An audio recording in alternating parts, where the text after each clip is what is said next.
Immigrazione a Lampedusa, il grido d'allarme del sindaco Filippo Mannino. Gaetano Ravanà. Hello, this is Italian Coast Guard. Yes, we are in danger. Lampedusa è allo stremo. Il dramma migrazione, la più grande delle Pelagie, lo vive quotidianamente. I morti degli ultimi giorni, gli arrivi notturni, una gestione dell'immigrazione che fa acqua da tutti i pori, una gestione non strutturale ed organica del fenomeno. Il giovane sindaco delle Pelagie, Filippo Mannino, non ne può più.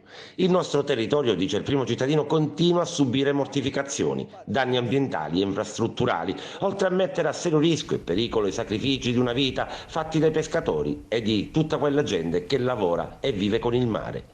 Da quando sono diventato sindaco, sono trascorsi appena 5 mesi, continuo ad occupare la maggior parte del mio tempo per problemi che sono di esclusiva competenza statale.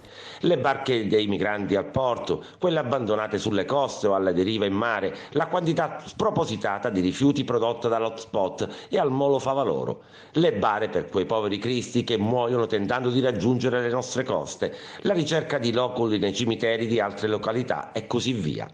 Il nostro comune, continua il primo cittadino, non può fare da parafulmine a tutte queste situazioni, anche perché non ha le risorse umane e finanziarie per poterlo fare.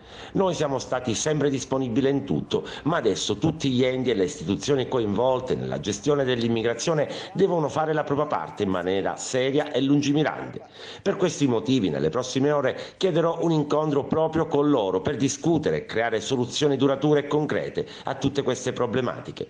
Uno sfogo in piena regola, lo sfogo di un sindaco che non sa più che pesci pigliare.